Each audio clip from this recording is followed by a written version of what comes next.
Graduates Forum. Good afternoon, everyone, and welcome back. My name is Rad Hipshi, and it is my distinct pleasure to welcome you to the third panel of today's Graduates Forum. This session is dedicated to celebrating the academic journeys of our former SF students who chose to pursue master's degrees after graduation.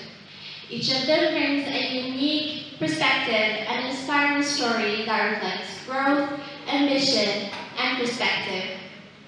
Their experiences are not only a testament to the strong foundation they received here at EDEP, but also a guiding light for us seniors as we contemplate our own future paths. To our dear speakers, each of you will have 15 minutes to share your journey with us. To help you keep track of time, I will kindly signal when you have 5 minutes remaining and again when 2 minutes are left.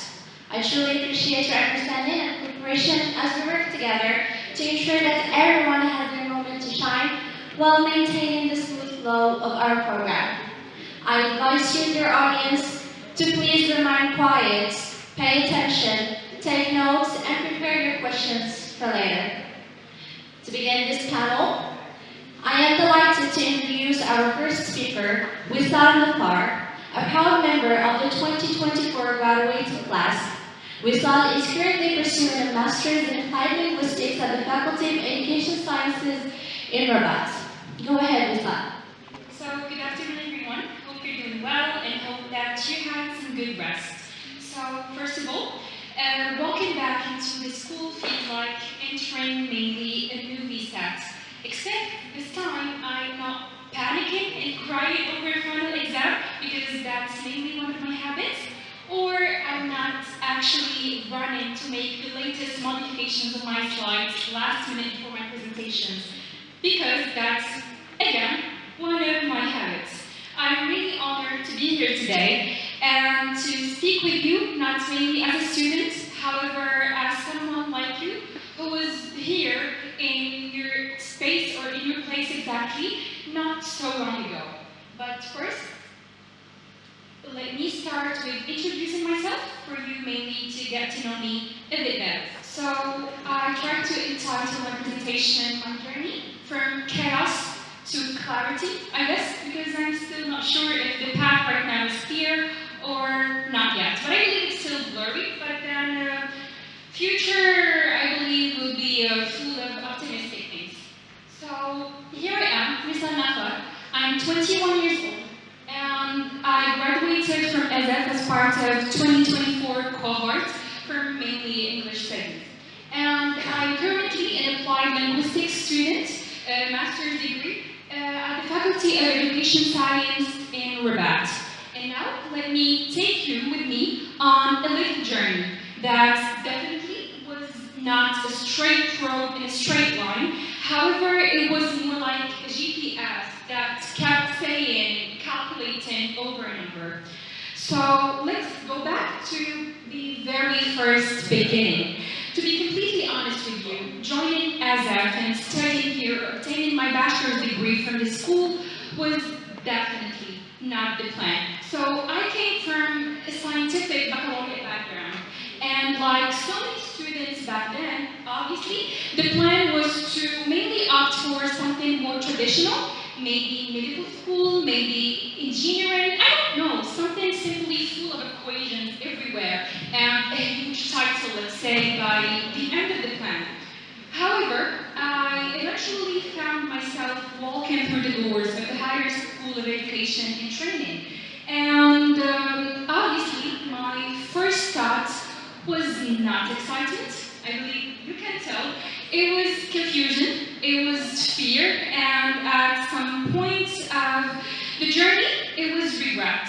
But then I was trying my best every time to be optimistic and look for other ways and look for, I would say, the bright side of the funnel. And I really kept wondering, during a long time of my journey here, is this really for me? Am I actually in the right place? Or am I simply trying this and later on I will switch and I will opt for a different thing? But here's the twist. Even in that confusion, something shifted, something actually moving in me, trying to discover.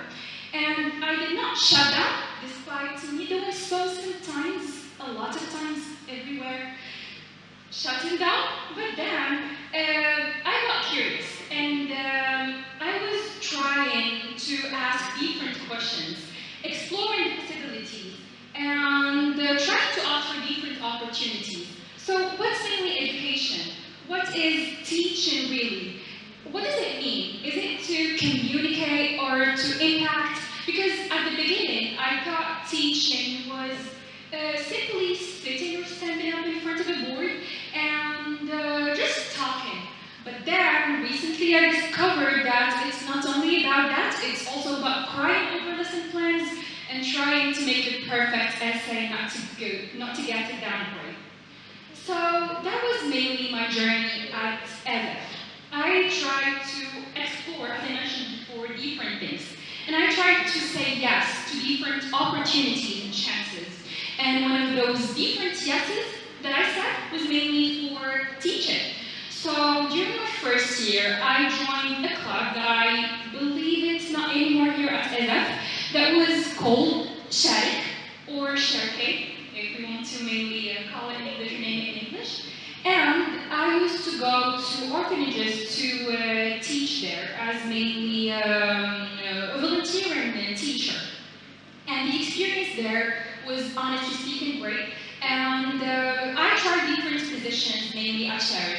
So I started by a volunteering teacher, then I applied for a team leader, then I became the vice president. And this experience shaped different qualities in me and actually taught me that teaching is all about impact and it's really, really rewarding. So I was only volunteering as a matter of fact. It wasn't technically financially, I would say, rewarding. However, looking at the faces of those students and seeing them mainly smiling, happy, I would say improving their English level and becoming a better version of themselves was actually the main thing I was doing there. Then, the second yes that I said was for ISAC. So, I don't know if many of you actually know what is ISAC or not, but then ISAC is an international organization that is here in Morocco, Kilmakin, of different other countries all around the world. And the main, I would say, mission and cause of ISAC is peace and fulfillment of humankind potential. And I joined ISAC back then in my second year mainly, at the beginning or in the beginning of my second year. And if classroom mainly taught me how to manage students, ISAC taught me how to manage different people, starting by myself as a matter of fact, how to manage a crisis, how to manage events, and how to strive for excellence. So at ISAC, I organized projects and I expanded my comfort zone, and I tried different things from the things I was doing mainly here at EZF or when I was volunteering at the orphanages. I led teams, and as I mentioned before, I expanded my comfort zone into real-world challenges. It made me mainly think bigger, and it connected me with different people from different backgrounds globally. It gave me friends that are here with me today, and I'm pretty sure they have no clue about what they are doing here since they're not from EZF, but then they are glad and happy, I believe, to be here. Then during my second year as well, I got a part-time job, which was mainly a part-time English language teacher at an online center. And that was my first, I would say, paid experience because ISEC itself was volunteering. And from ISEC, I moved from different positions, from a member to a team leader to a vice president, and ended up at the end taking the award of the best department, I would say, nationally in Morocco. Then when it comes to teaching, I was working with an online mainly or digital language center that was named Easy English in case anyone is interested and would love to one day maybe opt for the opportunity. And the experience was amazing. I was teaching adults online, Moroccan adults specifically, that live everywhere, mainly around the planet. Some used to live in Spain, France, and different things. So the experience of finally applying all the theoretical knowledge I had the chance to learn and get from EZF was really amazing. So I used to design mainly lesson plans, look for different topics that I would discuss with my students during the sessions, and eventually do or deliver the sessions to them. And I made great interactions and connections with those students because I learned from them a lot, as much as they learned eventually from me. As I mentioned, they are all adults, so they're coming from different backgrounds, they've got different professions, different jobs, and the experience of teaching them was one of the best things I've ever mainly opted for. So here I discovered a lot. I discovered myself first, and I discovered that the field is not mainly just about classrooms, it's not mainly just about whiteboards.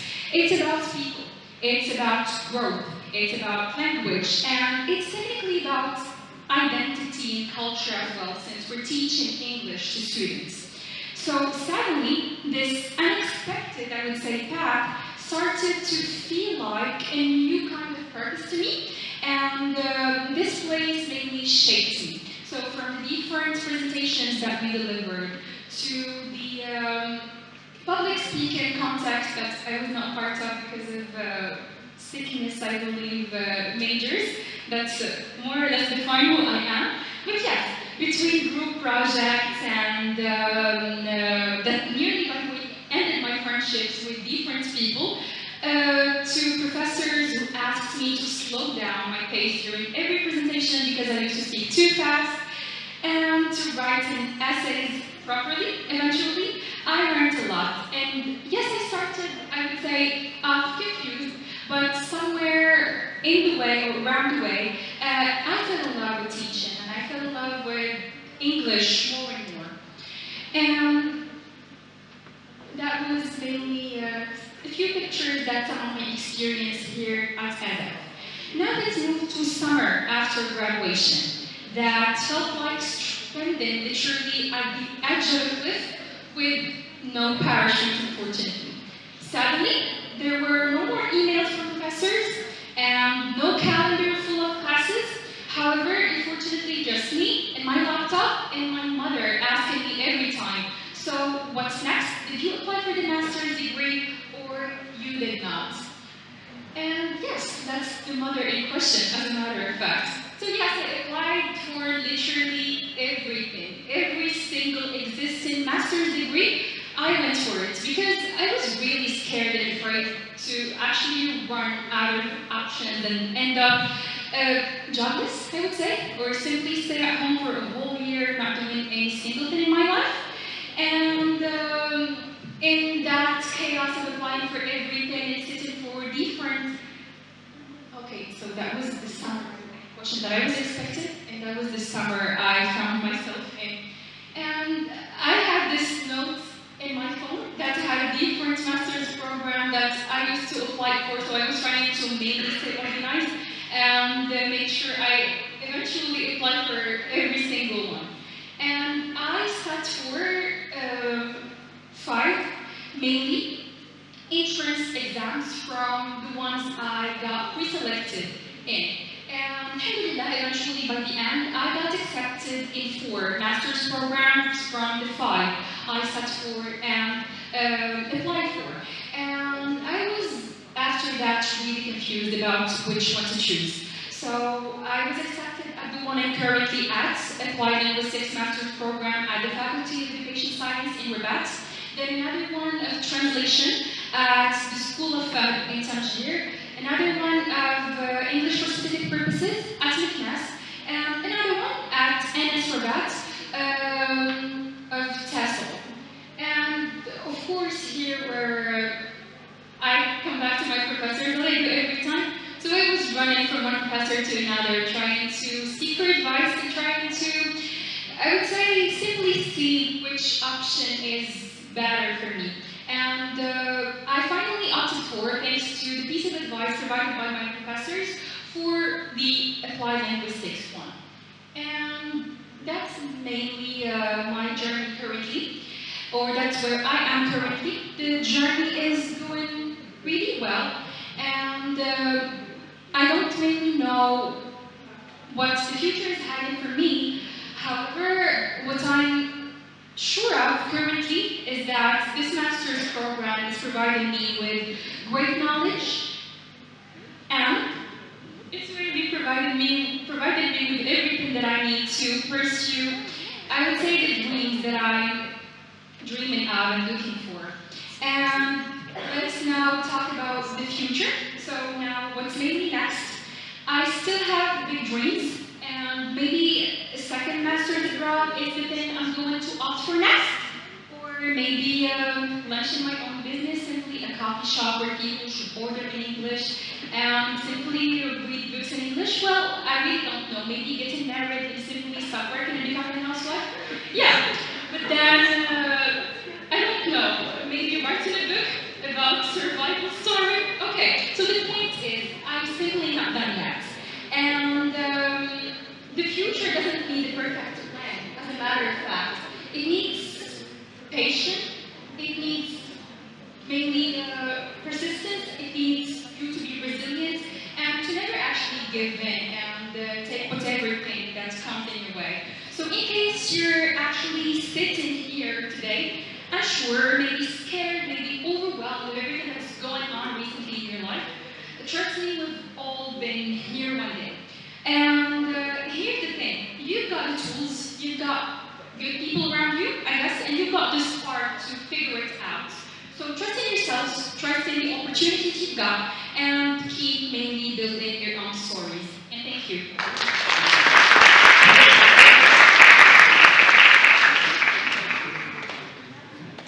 Thank you, Rizal, for such an insightful reflection. Your deep engagement with academic research and your passion for understanding language learning remind us all of the importance of intellectual curiosity in shaping meaningful careers. Throughout her academic journey, Wisal has delved into research and educational projects, nurturing a growing interest in the complex and ever-evolving field of language teaching and learning. Thank you again, Wisal. Now, it is my great honor to invite our next speaker, Umayma Mahfour, to the stage. Umayma was part of EZEF's third graduating cohort in 2023.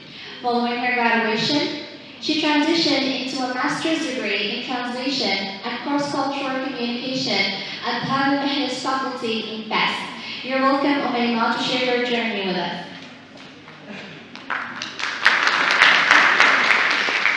Good afternoon, everybody. It's so wonderful to see you all here. I hope you're doing well. Well, it's Umayma Mahfour, 21 years old, and currently a second-year student in the Master of Translation and Cross-Cultural Communication in FES. First and foremost, I would like to thank Professor Ahmed Ladnabi, who was one of my former professors here at EZEF, for kindly inviting me to be part of this special event.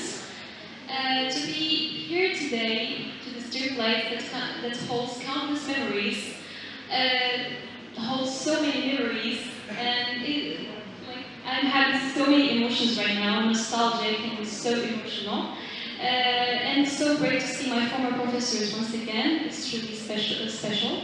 So thank you so much for being here and for the roles you played in shaping the person I've become today. So I would like to take you today through my academic journey, my aspirations as an education student, my pros and cons, and the actual turning point that drove me to a whole different path, and where I see myself in the Master of Translation and Cross-Cultural Communication. And I hope you find some aspirations and guidance in it. So when I first joined the High School of Education Training, I had one clear goal in my mind, which is I want to learn everything related to teaching, the pedagogy, educational sciences, classroom dynamics, etc. But I also knew that I didn't want to rush and jump straight into the profession right after graduation. I actually wanted to take the time to learn more and more about the English language and to develop my communication skills and my performance in front of others, therefore students, because I've always believed that a good teacher goes beyond passing on knowledge and conveying content to students. Rather, for me, a good teacher is the one to inspire, to connect and engage with their students in a very meaningful way that would make them love learning, not hate it. So from the beginning, I was quite interested in teaching through this picture. I had this idea, this image of myself, not only as an educator, but as someone who could build strong and friendly connections with their students. And I remember the very first class I had professor asked us, why did you choose SF? And I answered that I want to gain the sufficient training and experience that would make me a teacher everyone would enjoy learning from, and a very welcoming and respectful classroom environment. Basically, someone students could look up to. So I wanted to be that kind of teacher, and luckily SF gave me the great foundation for that. While I was studying here at SF, I was honestly fully committed to my training as a future teacher. But deep down, I knew that education wasn't my first goal after I graduate. Because at the very start, during baccalaureate, I had a strong desire to study translation. Because I've always been passionate about languages and fascinated by how they function across different cultures. But at my time at SF, the idea of translation felt like a distant option, especially that my academic path was already related to education. So I kept the idea of translation close to my mind while focusing on my teaching studies. And I told myself that if I didn't get accepted in any master's program, especially one related to translation, I would take the teaching exam and pursue a career in teaching, and I would give later another chance to masters.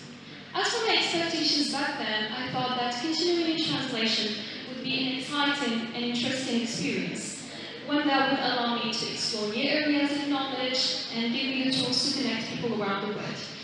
And I expected challenges, of course, nothing is perfect, yet still I was hopeful to find myself in a field where language, cultural and meaning, cultural understanding come together. And I was aware that stepping away from education wouldn't be easy, but I believed if I worked hard, stayed passionate, I would be able to create a future, a meaningful future in translation, or perhaps combine both passions in the future. So, indeed, as soon as I graduated from SF, I started looking for a master's program suitable for my interests. So I applied to several of them, not only in translation, but also in linguistics, literature, education, and cultural studies, because each of these fields align somehow with my interests. But after careful consideration, I was determined and certain to pursue my studies in the Master of Translation Cross-Cultural Communication in the Faculty of Humanizing Thus. What attracted me the most about this program is its interdisciplinary nature, combining my passion for language and my deep curiosity about cultures, communication and interpretation. So basically, I see it as a place where I could improve intellectually. And this decision wasn't easy at all. Changing fields is never as simple as it may sound like, but I knew I wanted to expand my knowledge, and this decision seemed like the right one. And I wasn't turning my back on teaching, don't get me wrong. Instead, I was just broadening my horizons. Because when I got my BA degree here, I didn't say, that's it, I want to work.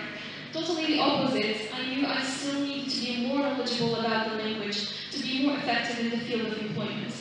So when I applied to this particular master program, I was aware that I was stepping into something very, very unfamiliar to me.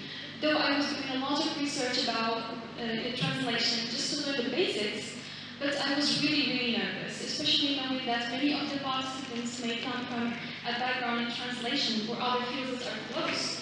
But when the list of the accepted candidates was released, I was shocked, but in the best way. My name appeared at the very top. Being ranked first among the accepted candidates was an incredibly proud moment for me. Not only did it validate my efforts and motivation, but also gave me the opportunity to win a merit-based scholarship, helping me ease some of the pressures of the postgraduate studies, and allowing me to focus more on my academic work and do more efforts to prove that I was worth it. But still, the shift was intense. The environment changed, the location and atmosphere of the faculty is totally different from Ibn Tufayl. The structure changed, new professors and classmates. It was really hard at first to adapt to the new academic environment. And even when the course started, I was so overwhelmed by fear and uncertainty and started questioning whether I made the right choice. Because I didn't come from a translation background and everything felt so unfamiliar and difficult. And the pressure was that of keeping up with theoretical concepts, specialized terminologies, and translation techniques, which some of my classmates were already familiar with, especially the students who got their BA in the same faculty. So I felt like I didn't belong there, and I was too far behind to ever catch up. And fun fact, the coordinator of the master told me in the first session that this is the first time a student from an education background applied and got accepted, and that students like me often go to Masters of Education, Applied Linguistics, which it makes sense, and there were even times when I seriously considered returning here to amplify and prepare for the Master of TEFL, because it was still the time to do so. I thought maybe I should resume my original path in education where I had more comfort and familiarity. But after a lot of reflection and honest conversations with my mind, I realized that my interest in translation wasn't a passing curiosity. It was something I truly cared about. And I remembered why I chose back in the first place, which is my love for languages. So I decided to not give up on this passion. Even if it was hard, I chose to stay, and that decision actually changed everything. So as we started to advance in the courses, the workload was absolutely massive. There were endless reading materials, daily assignments, theoretical frameworks, and concepts that required deep critical analysis. And I felt the pressure of falling behind and not being good enough, especially in practical translation exercises. And the good thing is that we didn't just study about translation, how to translate, but we also studied the philosophy of translation, the approaches to cross-cultural communication and translation across legal, political, literary, cultural, and gender issues domains. It was honestly enriching, but it was exhausting. There were even times when I felt so overwhelmed by the amount of research and readings, and even balancing academic life and personal life became a difficult task. And as I said before, I felt the pressure and the fear of falling behind, especially in translation practice, where small mistakes can feel absolutely discouraging. Because it is not an easy and simple process as you all can imagine, because I used to think the same, just look up words in the dictionary, that's it. But I encountered a lot of obstacles, and I actually still do, such as choosing the right word in the right context, navigating between the Arabic and English linguistic elements, and translating figurative language and literary works. So it was really hard, and I still needed to improve myself by practicing more texts. But slowly things began to shift. I started to find my own rhythm and inside of learning, began practicing translation on my own, seeking out different texts to work on and pushing myself to improve. Because in the extensive readings and the academic reports to accomplish played a key role in shaping the critical and analytical mindset I have right now, and this is the most valuable outcome of my experience in Masters.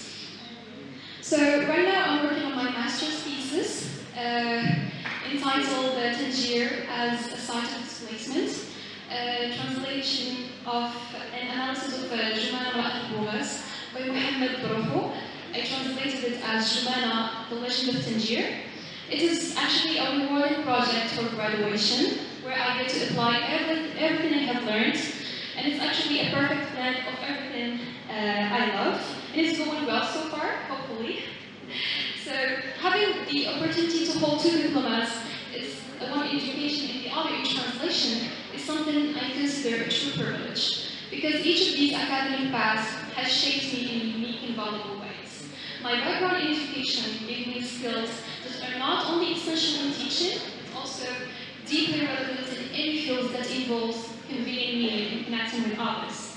And my experience in translation studies opened new doors to understanding the language, the culture, and in different contexts. So altogether, they allow me to see things from both pedagogical and intercultural perspective, which I think is a strong aspect, whether I choose to work in translation or in education, or perhaps combine both in research or in teaching in the future. And talking about the future, I have several paths in mind, all of which reflect the different interests and experiences I have developed in my academic journeys. On one hand, I see myself professionally working in the field of translation, particularly in specialized areas such as legal or political domains, in councils, for example. And my background from Azov, I still have a strong foundation in pedagogy, and I'm prepared to work as an English teacher in schools, where I could apply communication communication and classroom management skills I developed. But beyond these two options, I have a strong desire to pursue a PhD in the near future, inshallah, in the field of translation, because I would love to become a university professor, either in translation studies or in the field of education, where I could teach, supervise research, and contribute meaningfully to academic knowledge. In this plan, the last plan, I see it as a long-term goal that truly excites me. And no matter which path I choose, I hope to build a career that allows me to keep growing intellectually and connecting with people. And I just want to wrap up by saying that academic journeys are rarely straightforward in the year. You would encounter changes, doubts, and challenges, but that's all part of the process. What matters the most is that staying open to growth, being curious, and don't be afraid to explore new directions. Because if you have other passions other than education, don't be afraid and go ahead. Because if you don't, you're probably going to regret it. So, to my former professors, thank you so much for your guidance and for growing in me the love of learning. And to the students who are close to graduation, and even the first or second year students, I advise you to never give up. And you would encounter a lot of challenges, but it's okay. And trust your journeys, even when it gets really, really hard and messy. It's in the moments of uncertainty that you may find growth and improvements. And that's all. Thank you.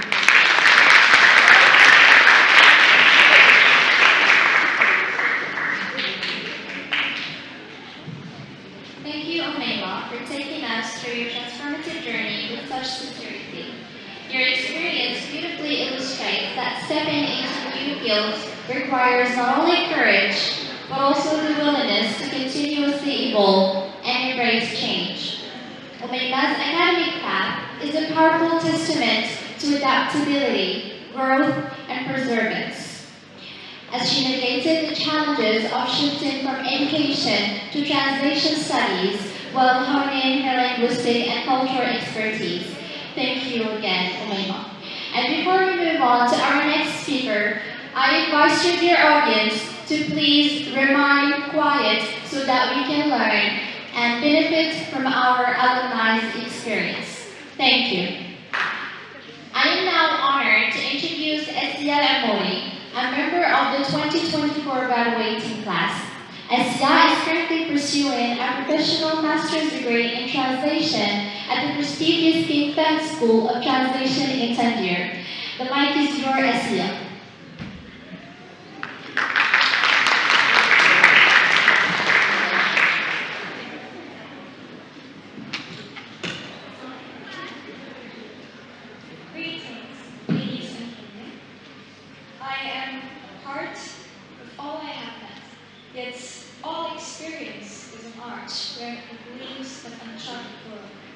These words from Alfred Tennyson's Ulysses have echoed in my mind throughout my academic journey, reminding me that every detour, every encounter, every challenge has shaped the person standing before you today. My name is Essia Amori, and ladies and gentlemen, I'm really honored to share my humble journey with you today that has led me to this point. So, first and foremost, I would like to thank my esteemed Professor Ahmed Qadiri for inviting me to share my story with you today. And I would like to thank also all of my esteemed professors that taught me during my undergraduate studies, and for their encouragement, for their support, and for their guidance. I would also like to thank the school administration and everyone working behind the scenes to make this experience successful. I am truly grateful for your efforts. So, like many of you students, I began my academic path with a lot of uncertainties and doubts. And I thought this would bring me down and it would be a great obstacle since I didn't know what to do. However, exploring education in the school has done more and more than sharpen my skills and my knowledge. It has opened my mind to a vast variety of disciplines, such as literature, linguistics, art, and philosophy. And this has allowed me to open my mind and to keep my options really open for the future. And as a traveler, guided by curiosity rather than a map, I found myself wandering through different fields of thought, distinct ones. And in that wandering, I found purpose. And as Tolkien wisely put it, not all those who wander are lost. Ladies and gentlemen, after graduation in 2024, I had plans from A to Z. I wanted to study psychology, philosophy, art, literature, politics, economy, even science majors. I also wanted to work as a part-time teacher while also learning additional skills. For example, working in a publishing house or in journalism, etc. And I really wanted to study everything. And thank God, I ended up doing exactly what I want, which is translation, since it's a really overarching field which encompasses different and distinct disciplines. You study everything there. Legal, legislative domains. You study literature, art, history, economy, science, everything. You can translate any type of document. And that is why, ladies and gentlemen, why I switched my career path to translation, where I also benefited from the skills, the knowledge, and the input I have learned from this school, from my esteemed professors in Asian lectures, and from the school club's contribution in sharpening my professional identity. Ladies and gentlemen, during my preparation period, I have primarily relied on distant audiovisual resources. I have watched many lectures online in different fields, such as literature, art, philosophy, linguistics mainly, and then I kept myself consistently updated about semester programs, especially in the Master Maroc social media website, as well as the social media page, and it's also a website, so I highly recommend for this year's graduates and those who follow to actually follow this page, so that you can keep yourself updated about master programs, since it really enabled me to apply to distant master programs across Morocco. So following this, I have attended 3 master programs written examinations. The first one was in Marrakesh, in a master titled Linguistics and Advanced English Studies. The second one was in Rabat, which is called Kazol, teaching English to speakers of other languages. And then the last one was in translation, which is the Tangier. So the examination for the Linguistics and Advanced English Studies in Marrakesh consisted of multiple direct questions covering various disciplines or branches of linguistics as well as literature, covering syntax, morphology, phonology, phonetics, semantics, pragmatics, psycholinguistics, sociolinguistics, and many more. Therefore, I highly recommend for students who are really interested in applying such a master program to thoroughly prepare for all the for all the linguistic branches, and to truly at least learn by heart one literary one, because you will need literature too. So, as for this TESOL examination, it was the written examination was about theories of education. It was in the form of an essay, and it's about mainly cognitivism, constructivism, and those theories, which I believe most of you students from this school would really excel in them, since we've already studied them, so you would not really encounter any significant difficulties with the writing task.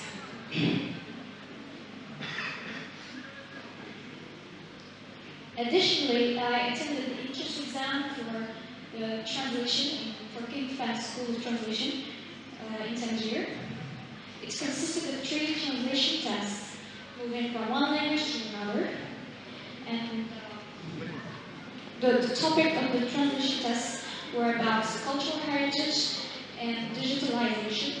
So these are the topics today. So I highly recommend for students who are really interested in applying for this school to keep themselves updated about the news, as well as the current global trends and status quo topics.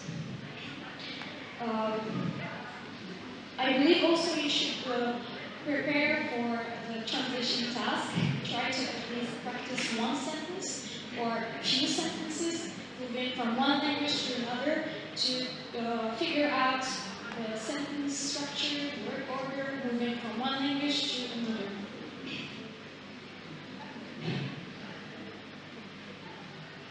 Regarding oral examinations, I attended only 2 interviews as my focus gradually shifted towards translation. The first one was in Marash, which is in linguistics and advanced English studies. They asked multiple questions immediately about syntax, sentence structure, syntactic tree. They also asked about literature, so you really need to memorize or to learn by heart at least one poem or any piece of literature. And they also asked me about rationale for actually applying to such master program, which is a purely theoretical master program. Since I graduated from the school, which is a professional one, instead of actually entering directly the workforce as an instructor. And, as for the second interview, which was for Kinglad School of Translation, the focus was broader. It covered broader knowledge about translation, either translation theories, translation tools such as CAPTOOL, which is computer assisted translation, and some translation tasks. Either you try to translate one sentence or paragraph orally. And personally, I was asked about artificial intelligence, which is a really interesting topic. The question was whether artificial intelligence can truly replace human translators, which is, of course, a topic of the current status quo. And, of course, naturally, my answer is no, since human translation, or in general, human writing is more rich in depth, in creativity, and it includes more cultural and emotional nuances than the machine one. Moreover, it's not just about replacement. AI has changed, transformed many jobs. They did not really replace them, they changed. Therefore, you need to adapt to it. And there are even jobs that are created thanks to AI. So I believe that leveraging technology to achieve their results is the best way to go. So today, translators are often required to process machine translations in order to translate such documents. And this evolution is effective also in the field of education, where teachers, for example, can use AI in their classrooms. For example, with virtual debates, where students can actually challenge AI-generated arguments.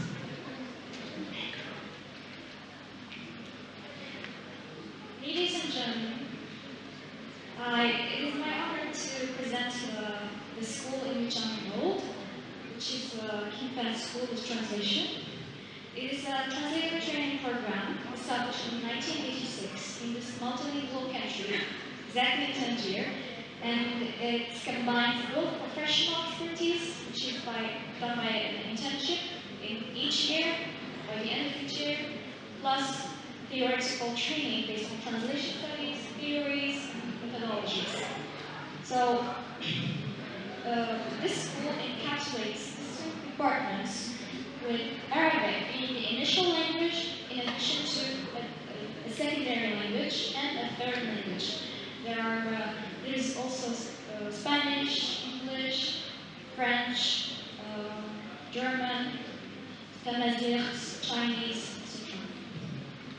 Additionally, the interpretation department carries a global momentum worldwide, and it has broader opportunities for students. Eventually, pursuing a master's degree in this school would be really great for students who are open to learn different languages, to decipher meaning moving from one language to another, and to explore different fields of thoughts at the same time while learning and advancing their linguistic skills. Regarding translation, I would like to refer to a line by Umberto Eco on his experiences of translation, which says, "Translation is the art of failure." This line might seem dismissive, however, it holds more the deep philosophical nuance into it, since it really acknowledges the humility, the challenge, and the beauty of translation. Since no translation can ever capture the full meaning or the essence of the original text, there's always some meaning that is lost, that is transformed or reborn. Therefore, there is no translation that is perfect. And in that endless striving towards a perfect rendering, translation, or the art of translation, gets more captivating, more rich, and so profoundly human. In fine, ladies and gentlemen, I believe these years marked the true beginning of my academic as well as my professional journey. And looking forward, I expect the journey to be one of continuous growth, learning, and reinvention. And I really aspire not only to contribute as a professional translator, but also as a teacher and learn new additional skills as well to deepen my expertise and my knowledge. And I would also hope for this year's graduates and those that will follow to stay committed, to stay courageous, to stay ambitious, to face the unknowns of tomorrow's world. And thank you all for your undivided attention.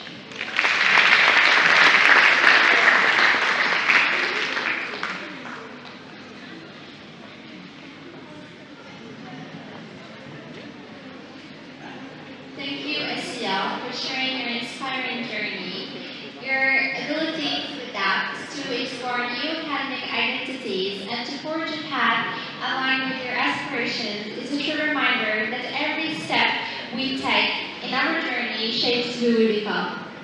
Asia's journey reflects the spirit of ambition and thoughtful decision-making as she explored multiple academic paths before choosing to specialize in translation, while also balancing part-time teaching. Her story speaks of self-discovery, growth, and the courage to embrace new horizons. Thank you again, Sia. Next, I am pleased to invite Ismail Muha to the stage, a 2024 graduate of EDEB.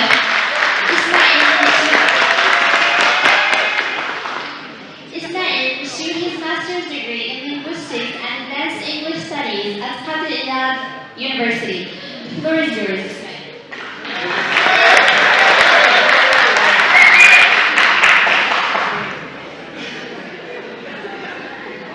Hi everyone. Please can you confirm this you can hear me?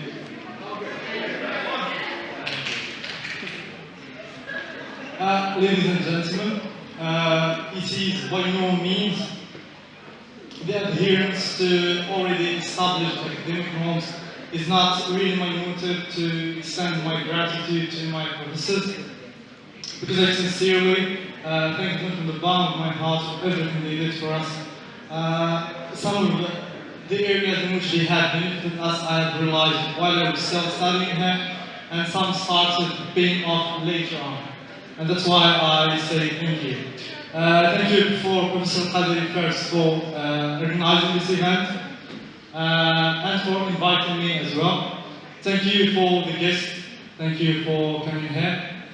Well, as I was sitting in that cozy chair and trying not to look at my friends at the back there because they were making a lot of cracking a lot of jokes, I had a moment of reflection. I started to have those existential questions. What brings us here today? What are you doing here? What am I doing here? And then I have come to the realization that it's actually the fear of the unknown that's brought us here. Because you don't know what the future may unfold to you. You came. You're going to see the clips from the future, from those who have walked past you are yet to walk. And do not worry. Whenever you worry from the unknown, just remember that it's not happening to you. You're not the first Homo sapien to have that. It's actually the motive for mythology, for religion to occur. Without further ado, let me dive in. My academic journey didn't actually start from as an entrance exam as it should be. It actually started from Qadiyat University, where I had joined and completed successfully, well, it's not cheating, 2 semesters. And then I felt I had another moment of reflection. I had a lot of those. I felt the void, the epistemological void. I had completed 2 semesters, a year of my life studying. I didn't feel the growth I anticipated. I felt void and empty. Just like this paper I'm pretending to read from. Nothing is real. And then, I was informed about the policy of admitting those who had successfully completed their first year in the university to join from the second year. So that's actually my journey started from there. And then, you remember the void and the emptiness I felt? That's something I hid in an amphitheater, 7,000 students in a camp, it's not even an amphitheater. That's something I could have hide, but not with Professor Khalid. I still remember in my first presentation, it was a simple presentation. The slide was staring at me, and yet I laughed. I didn't know what was the next word, what was the next phrase, and I just stood there looking at Rida, hoping that he might have made it. So I felt the void, I felt the emptiness again, but I knew that I needed a revolt. No, or not, an academic revolt. I went on reading articles from here and there, half of which I can't remember, but the impact of them still, of course, lasted. Reading books, and most importantly, I participated in a club after I had met our photographer. He talked to me about a club that he wants to start to speak of. I had joined, and I didn't know how to articulate 2 sentences without making 10 grammatical mistakes. I was just wild and bold. Anyway, I did it. I took care of the debate session. I was reading a lot to get that through. I think I did well. So, throughout those 2 years, I really felt the growth. I felt that my speaking skills started scaling. I felt that my writing skills started to be not a disaster as it used to be, but better. I felt the growth, to be honest. I have gained friends, and you can already tell from the warm clap that I received, those are my friends. I'm not that famous. Anyway, I have finished 2 years here. It went fast, and I think that the 6th semester students can confirm this fast. Really fast. It's like a blink of an eye. And then, while I was here, actually, my aspirations was to get into second year. Because honestly, I wasn't into research. My linguistics wasn't that good, nor my literature did. So I just wanted to get into second year, get 5,000 dirham salary at the time, get married maybe. That was my aspiration. And then, as I started growing, I started exploring linguistics, etc. I thought, no, why not a master's program?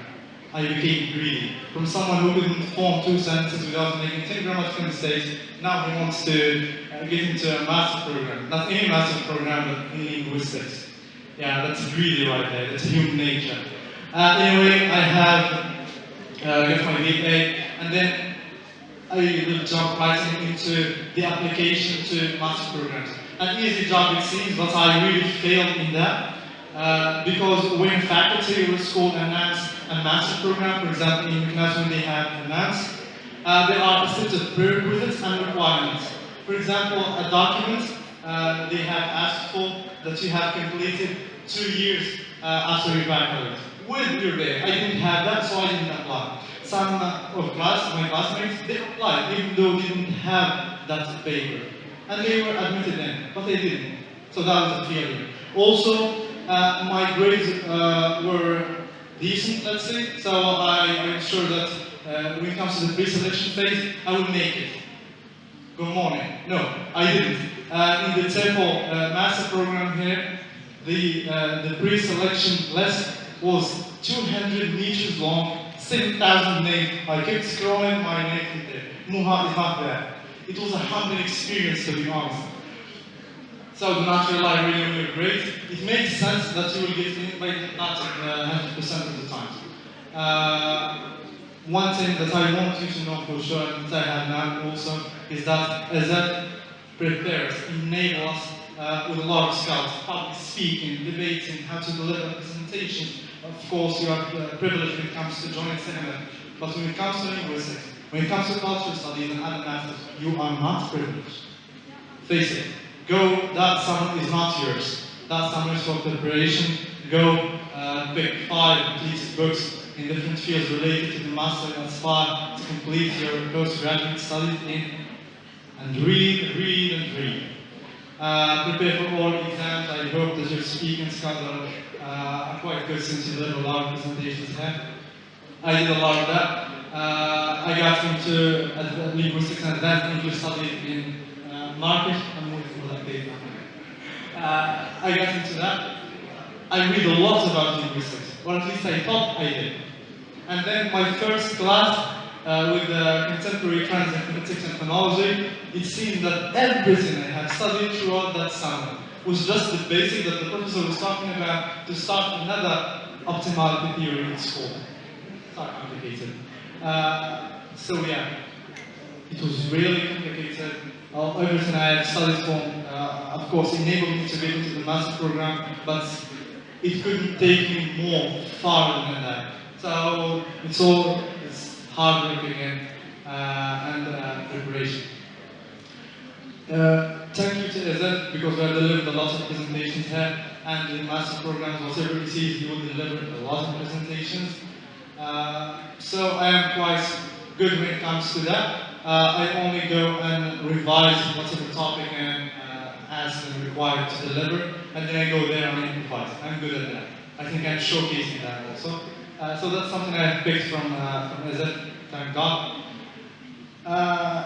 Yes, I'm not studying and I still have that epistemological void that I longly thought that I will fulfill.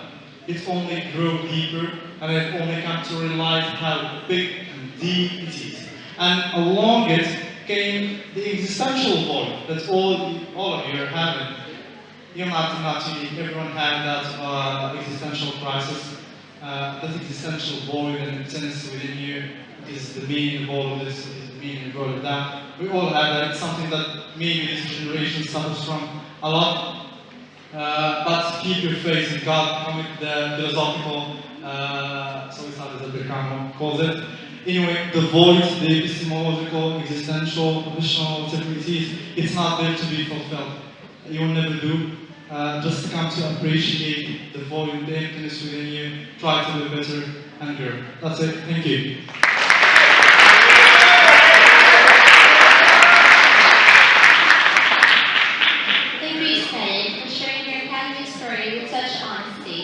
Your resilience through both the highs and lows paints a vivid picture of what perseverance truly means in the world of higher education. Ismail's academic path has been marked by both challenges and triumphs, experiences that have strengthened his perspective on education, growth, and life itself. Thank you again, Ismail. Last but certainly not least, it is my absolute pleasure to introduce Ishraq Khalid. Ishraq graduated in 2024 from the Higher School of Education and Training, and she has since embarked on an inspiring academic journey, joining the TESOL Master's Program at NS Rabat. Her experience is marked by passion, resilience, and an unwavering hope that lights the way for those wishing to pursue advanced studies. Please go ahead, Ishraq.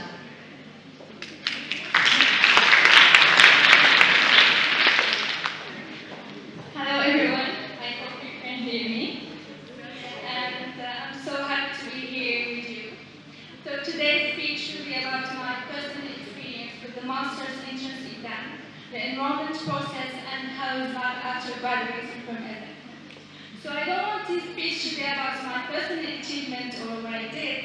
Instead, I want you to learn from my experience and words, which will serve like a guiding light through the dark time. So let me take you back in time when I was in ESSEC. Like most of you, I was worried where life would take me. But one thing I was sure about, I wanted to pursue my education and master program. So my first recommendation is to have a clear vision of what you want to do. Talk to yourself, be determined, and don't let anyone fail you. Also, bear in mind that there is no good or bad decision. Don't do Scaramouche or masters because your friends will apply to them, or a family member highly encourage them. So everyone will have their own choices according to their beliefs, circumstances, and convictions. After envisioning your aim, now it is time to prepare yourself for the next or the new beginning. As professors, postgraduates, look for opportunities online, attend conferences. In my case, I used to attend a lot of conferences in the Faculty of Arts and Humanities as well as at ESSEC. After graduating from ESSEC, the application process, the master started in June, and we faced a lot of obstacles. I will only mention one, which is the collection of papers. We are asked to bring Shahadat al-Amin, the degree, the recommendation letters, the motivation letters. After this process, the results are out, and I was pre-selected in all the masters I applied to, but set only a few written exams because the dates coincided with each other. And my recommendation, if you're aiming at a master program, apply to as many as possible, because when the results are out, the narrower it gets. So from the written exams, I moved to the oral exams, and I was so confident and happy because I will be facing the last step of this exhausting journey. But here it comes the plot twist. After all the written exams I set for, I did not make it in any master program, and I used to get my name into the waiting list. But still, I did not lose hope, and because I still have one remaining last chance. Yet God had other plans, and I didn't make it into my last chance. I cried mornings and nights, asking what went wrong, what they saw in others and they didn't in me. And I lost confidence. I lost motivation that I started with. I was watching as my goal was fading into a dream, and I was not mentally prepared for a gap year, since I didn't apply to Saramit. Maybe I was too confident. Yes. So after a week of depression, I received a phone call, which was like a spark of light into my gloomy soul, which I received several requests from various academic masters asking me to join. And I was so happy at that time. So just a week ago, I had no choice, I was hopeless, and now I have 3 choices to choose from. Remember, always trust God's judgment and plan, because He will never betray a hard-working soul that will lead in Him. Now I would like to provide an overview of the master programs available across Morocco. It is for students who graduated with an English studies major. Those master programs are divided into 4 majors. First is linguistics, literature, culture, gender studies, ELT, applied linguistics, TEFL, and translation. So each of those fields offer different academic professional pathways according to your interests and academic aspirations. In my particular case, I chose the Master in TEFL, which stands for Teaching English to Speakers of Other Languages at ENS in Rabat. In this program, aligned perfectly with the academic knowledge I already had in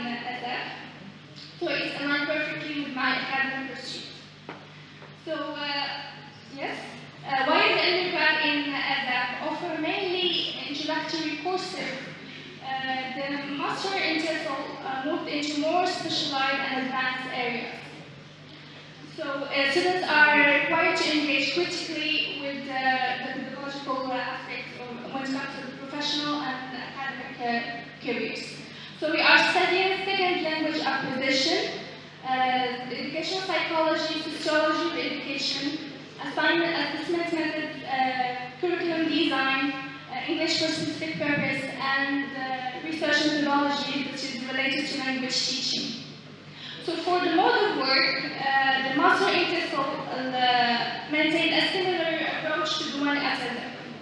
A strong emphasis on presentation, research, and delivering reports in various topics. So we move from theory to practice and vice versa. So an example of a module which is dedicated to special education, we were assigned to visit special education centers for students with disabilities, and those fields bridge the theoretical aspects to the professional world. So last but not least, I invite you to take advantage of Ignorant University infrastructure, your professors and administration staff, because you will never know the lessons you are in until now gone. And I personally wish I can come back. Also, be grateful to your professors for such an event, because I can guarantee you that many are willing to pay money to attend those conferences. And if you have any questions related to the written and oral exam, I'm here to ask. And thank you so much. Thank you, Isra, for your heartfelt and hopeful story. Your words reminded us that pursuing further education is not just about gaining degrees, but also believing deeply in one's own potential. Your passion for language teaching truly shines through, and I'm sure many of us feel newly inspired by your journey. Thank you again, Isra. A heartfelt thank you to each of our incredible panelists for the depth, sincerity, and inspiration you have shared with us today. Through your journeys, we didn't just hear about academic achievement, we witnessed resilience, passion, and the limitless possibilities that come with daring to dream bigger. Your stories have lit a path for all of us who aspire to follow in your footsteps. We will now open the floor for discussion. If you would like to ask a question, please raise your hand and I will write down your name. If many hands are raised, I may need to select up to 8 participants only to ensure we manage our time effectively. Once I have noted down the names, I will invite each person to ask their questions one by one, allowing our panelists time to take notes. After all the questions have been asked, the panelists will respond to them collectively. If time permits, we may open the floor for a few additional questions afterward. I kindly ask you to keep your questions brief, clear, and straightforward, so we can hear from as many of you as possible. Please keep the introduction and the thank you messages. Let's begin with our first question.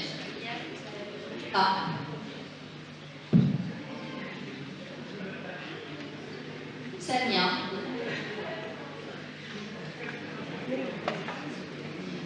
Miriam.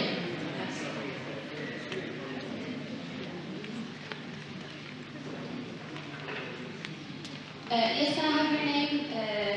The green shirt. Iman, right?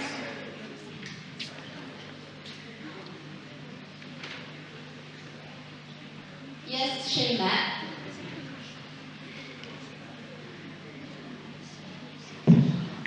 Yes, can I have your name? Khadija.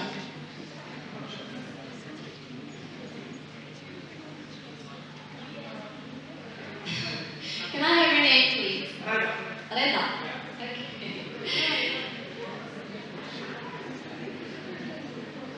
Okay. Can I have your name?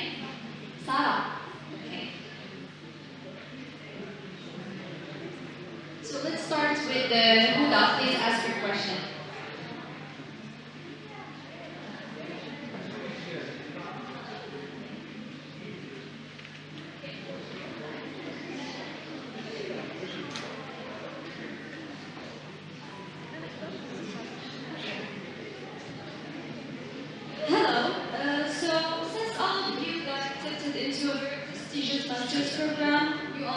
proud. I noticed that you mainly mentioned how the master exams went, but not the process before it. My question is, what is the most significant and vital factor or factors that contributed immensely to securing these masters? I mean, in terms of your time at EDIT, is there any extracurricular activities that you participated in that contributed in that? If so please help us. Oh, yeah. Anyone has the answer, so he can answer. Huda.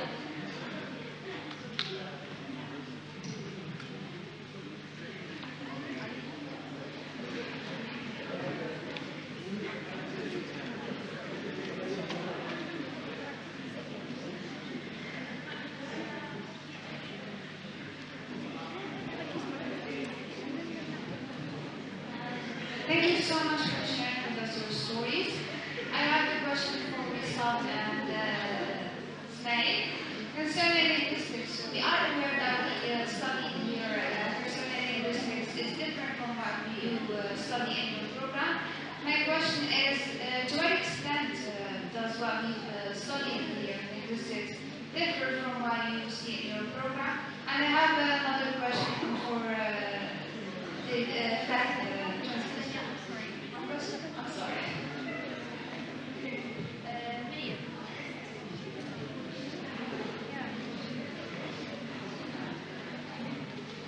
Hello everybody, I just want to congratulate all of you because you passed through your master's exams. My question is, since you're all accepted in prestigious masters and you passed the exam successfully, my question for myself, how can we as second year students or third year students know which kind of masters suits us best? Because there's a variety of masters and I might be interested in all of them, so how can I know which master should I apply for?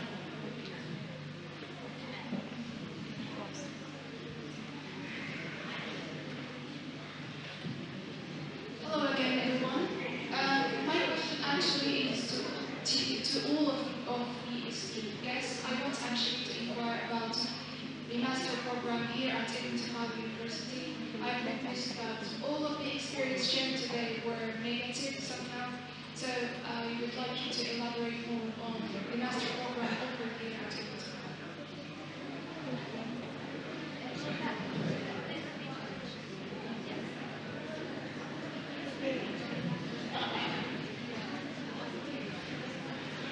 I asked about the master program offered here at Ibn Khaldun University.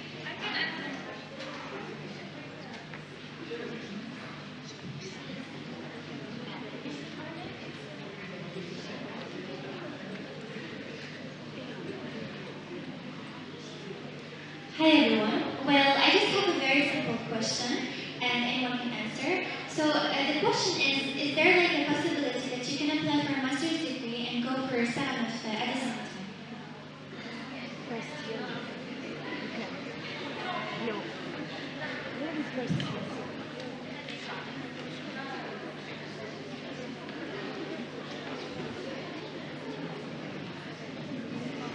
Hello everyone, and thank you for sharing your journeys. And my question is for Wima. And first, I want to thank you for sharing your experience. It's very useful and interesting. And my question is it mandatory to have other languages to study in translation studies?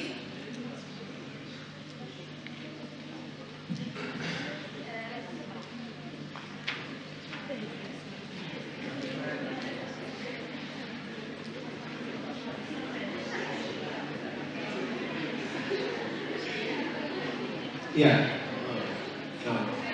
I have a quick question to my friend Snail. Yeah, of course. So, just a quick question for my friend Snail. So, as we know, he used to study in Qadiyya, Marrakesh. Why did you take all that tour around to come here to EZF and then go back to master's program in Qadiyya? I think it's kind of tiring, isn't it? You could have just chose Qadiyya from the beginning. And probably that was the question. Why did you take all that tour around? Thank you. Thank you.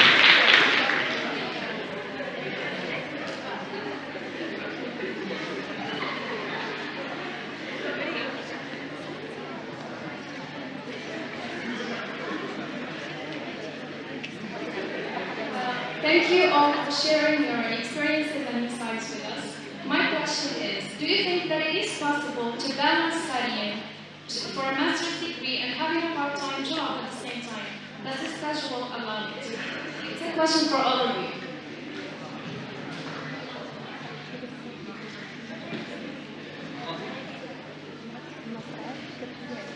Thank you again. And before our dear panelists starts to answering your questions, please I advise you once again to be quiet so everyone can hear. Let's start with the first question. It was Huda's question.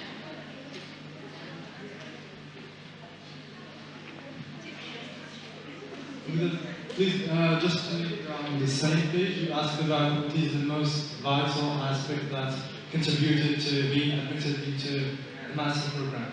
Okay, I think I talked about that.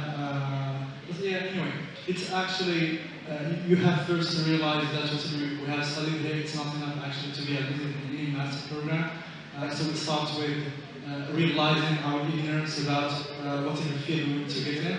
And how do we remedify that is to get books, sources, read them, make notes, and do exercises, especially when it comes to linguistics, do exercises, and do not only focus on theory, have examples on whatever you are studying. Yeah, and when it comes to the oral skills that you will need during the oral exam, I believe you are already privileged compared to university students. So when it comes to the oral advantage, but in the written exam, you need to work for it. It's just like an away game. That's it. Does this answer your question, or I am answering a different question? I knew it.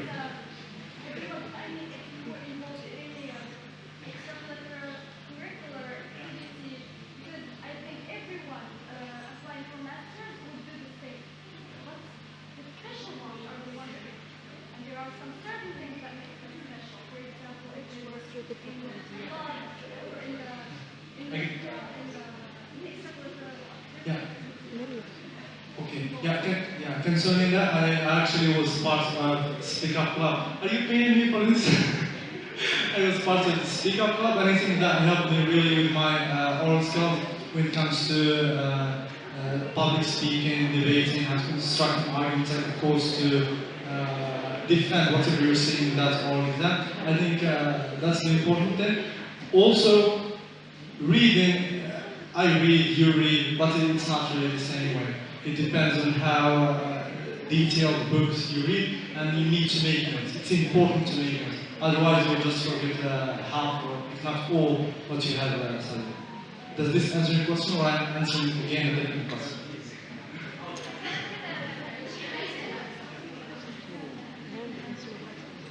Okay, so when it comes to the whole process of mainly getting accepted later on in master's degrees, I believe it all starts firstly from grades, to be very honest, so they matter a lot. So if you asked about the whole process, I'm going to take you through the whole thing, talking about why studying here, why applying, and later on when being shortlisted, sitting for both written exams and oral interviews. So when it comes to the before part, try to, let's say, gather as much knowledge, as much skills during those years while you still can, and grade with them at the same time, because trust me, they matter a lot.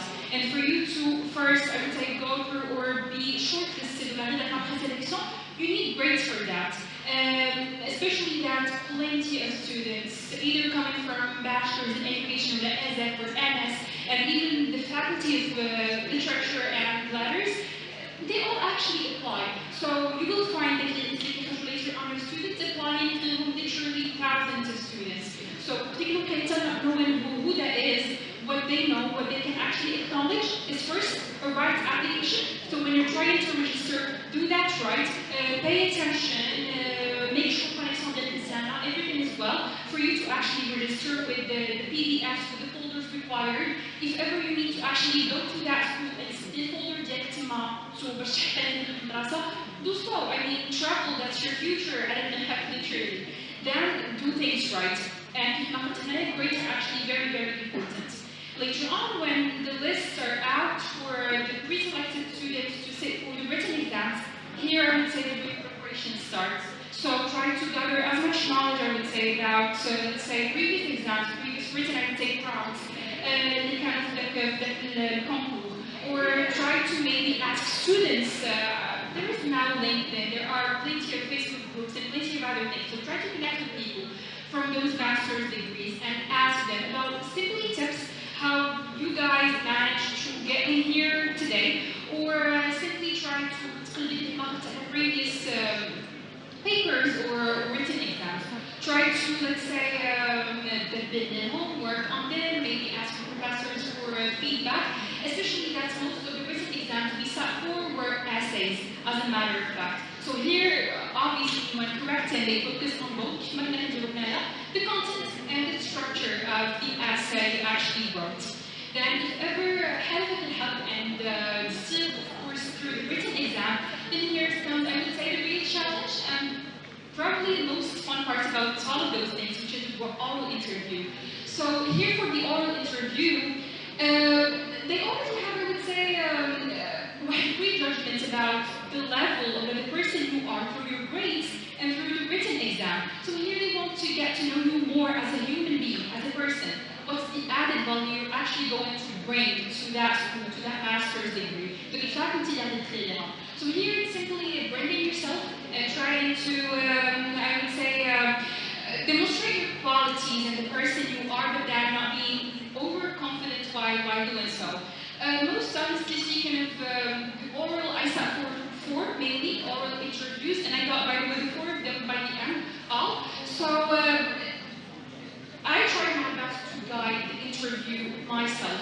So I tried to simply guide them where I want them to ask me, but this doesn't always work. Sometimes they do ask me questions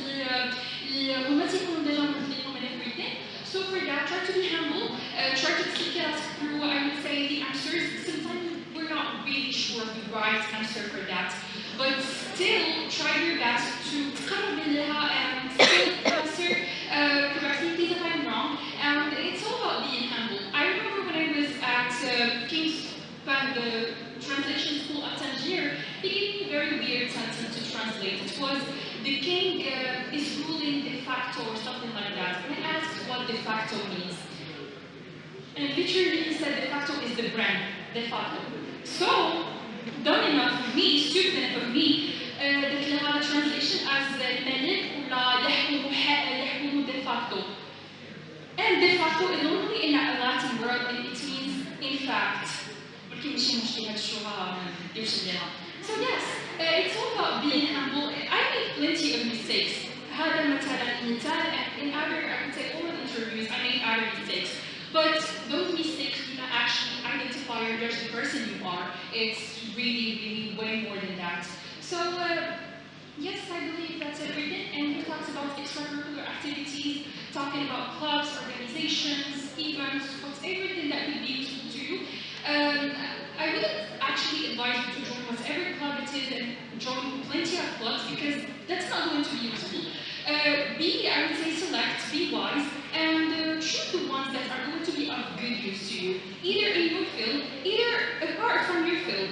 No worries about that. Let's go to simply expand your knowledge and your expertise. And talk about it. That's the very first thing we do at any oral interview. And yes, they're going to ask you all those things during the interview. What did you learn from this? Why are you here? Things and other things. So try to be smart when answering them, and don't be a robot because that was one of, I would say, the criticism I received during my last interview because I sat for once before. So the automatized answers.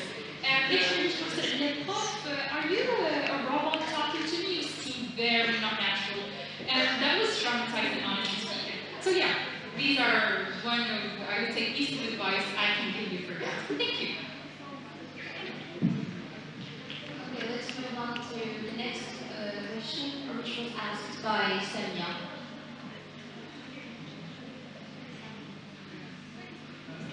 Samia?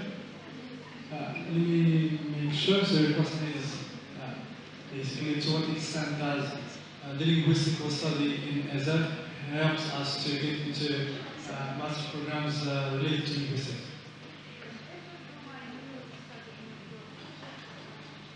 To what extent it differs from what you study right now in your program? Okay. I wouldn't say it's different, but it's deeper. That's it. So, in the, I think it's third semester, we studied that module, Introduction to Linguistics or Introduction to Language, and we're only scratching linguistics as the scientific systematic study of the language.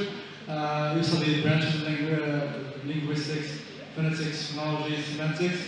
But when you enroll in a master program specialized in linguistics, just remember that the students of the faculty studied an extra year, 2 semesters, studying deeper what we scratched in the third semester. So those are the basics that everyone needs to know, but they are definitely not enough. You need to go and read more and more and more.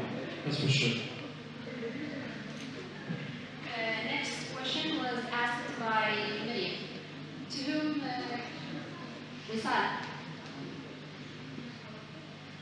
Okay, Miriam, I'm very sorry. I told different questions. What was exactly yours?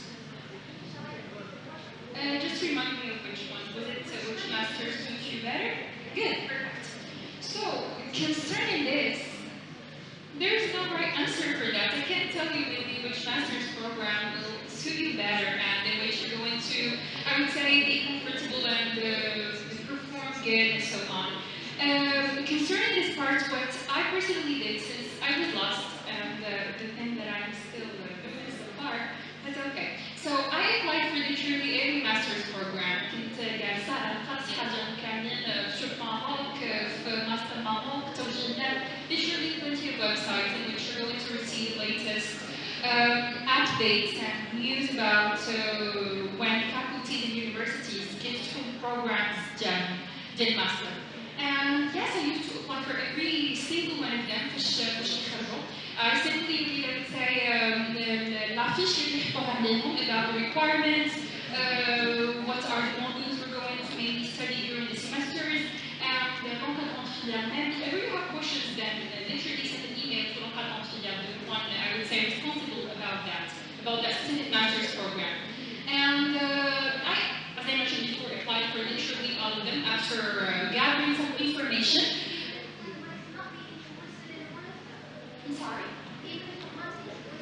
Yes, even if you're not interested. I applied for one in Nabo, but even though Nabo actually exists in the map. Literally, I applied for every single one. Because ما كانش براسل نقصد opportunities. We'll never know في الخارج and I don't actually know whether the ones when I was applying, the ones that I would say mostly interested in would actually be my recruitment by the end. So that's why, and to prevent all of those things, I went and I applied for all of them.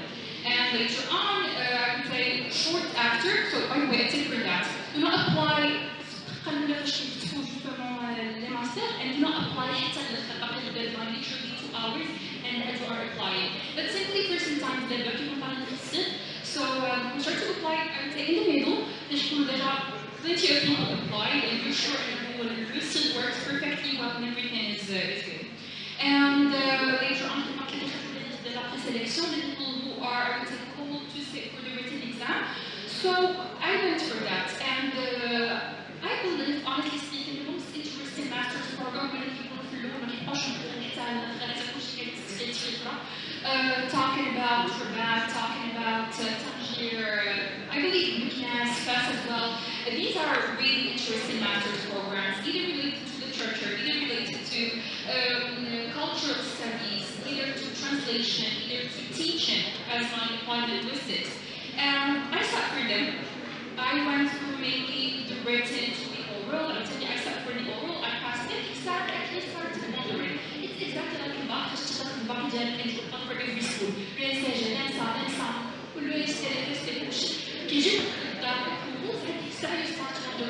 Your parents, should I go for this? Should I go for this?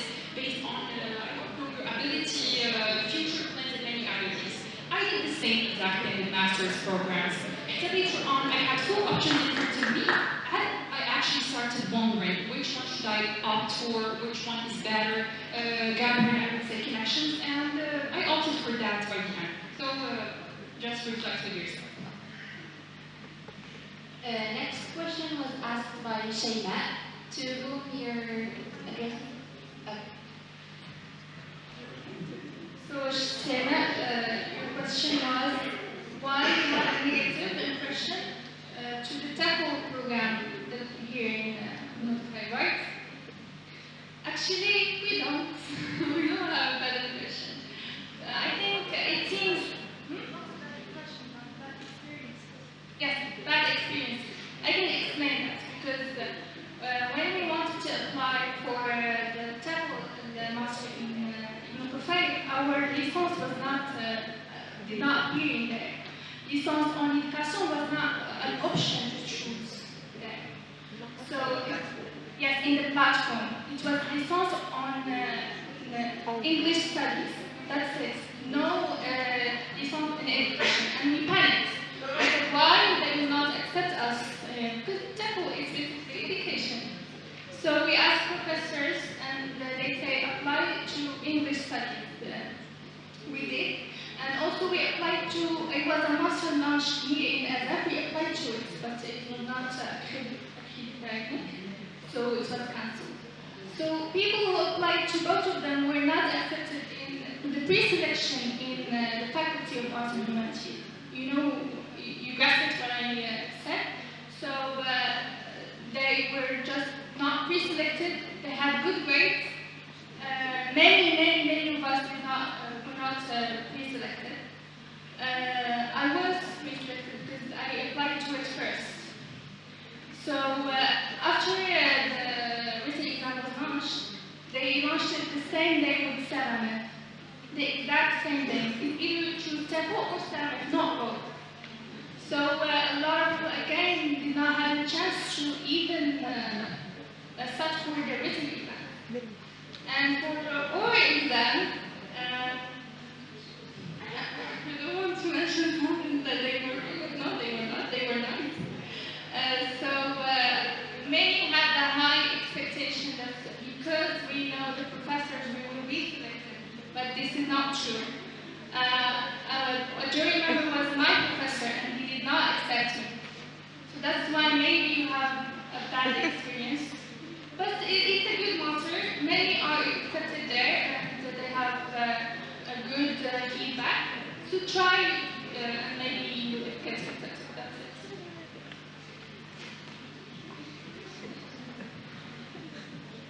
Next question was asked by Iman, to whom your other questions addressed.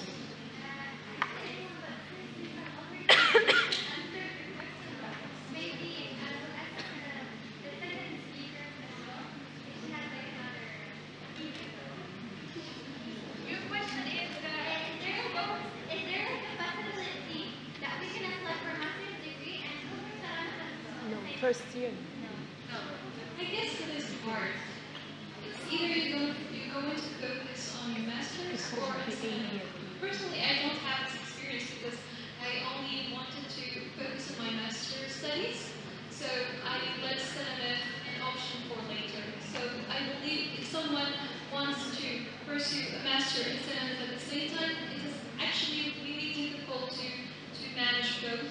The exams of the master and the exams of the Sanana is actually really, really hard.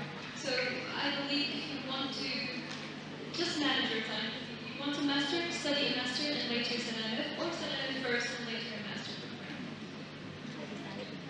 And I believe in addition to what Ulrima said, it's technically impossible because one of the requirements of Seramet is attendance. In case you heard what Sabah said earlier, they have mainly penalties and plenty of other things concerning the absences, concerning attendance, it's obligatory, it's mandatory, so you literally cannot. Same goes by the way for master's programs.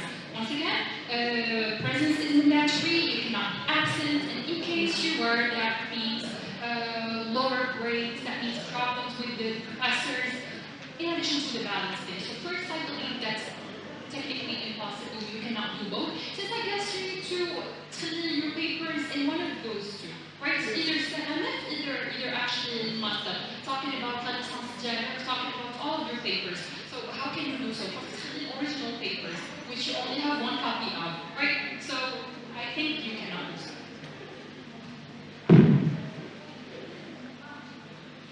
Okay, the next question was asked by Khadija.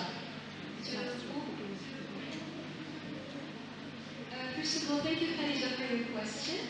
Well, if you choose translation as a field in which you want to pursue your studies, I think it is rational that you should master at least 3 languages, the basics, mainly Arabic and English and French. Though the professors won't assess your level in these languages in this master I study in, but being Kubilasik, you should master these languages because if you don't, you're going to suffer a lot later. And personally, I was integrated into the MA program during the old system of the masters, so we were only limited to Arabic and English. But in the new system, students who are integrated in this master program this year, they study French and Arabic profoundly, so I believe it is a plus. So, like, if you want to pursue your studies in translation, I guess that you should, from now on, read novels and works, literary works in Arabic and in French. And this is the mistake that I made because my time as if I only focus on English, and I suffered a lot in my master's, so it took a lot of time to figure it out.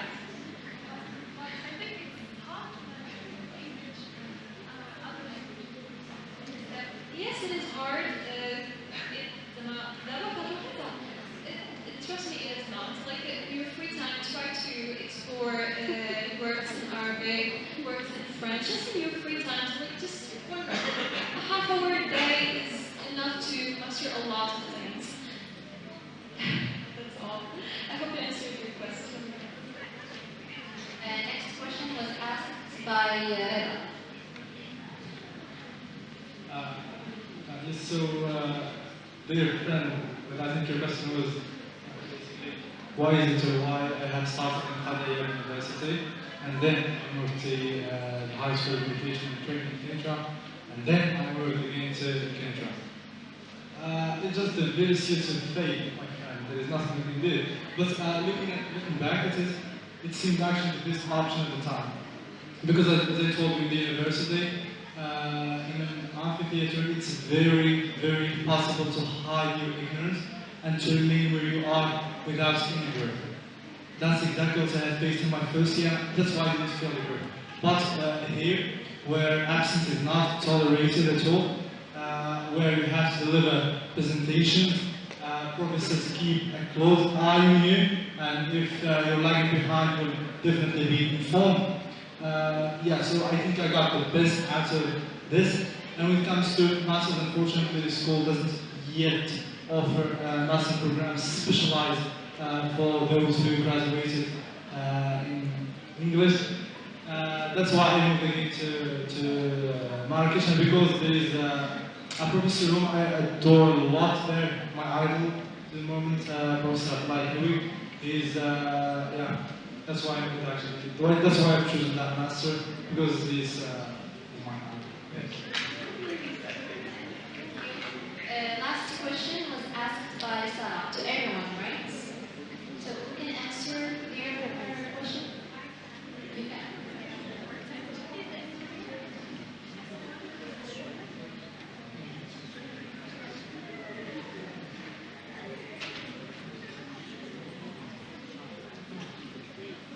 Well, to answer your question, was it about balancing between part-time and quarterly? Yes. Okay. So as for balancing part-time job as well as the master's degree studies, I think it's not really a hard job if you know how to manage your time very well. And working in a language center, you will have the option either to choose to work one day, twice, or 3 days. So you will know which days you have your own day, and you will choose thoroughly depending on your how you organize your work one day for your assignments, because you have a lot of them for your masters. You will have to meet the deadlines, and you will have to study to prepare for exams, so you need to choose carefully whether to actually work for 1 day, 2 days, or 3. For me, I had 3 days holiday, and I choose 1 day for work. And I left 1 day because Friday is usually for extra sessions. Sometimes some professors in this class they don't come, so they have to make extra sessions during Friday. Saturday is for studies, and then Friday, Sunday, I mean, is for work, which is you choose the classes. You sometimes you don't have the choice. For me, I teach kids, children, and of course, when you create a bond with students, of course, you will always be excited to make lesson plans and to organize your work and to make learning materials, teaching materials, in order for you to teach and to study at the same time. So it's not really our job as long as you stay disciplined and committed and manage your time very well.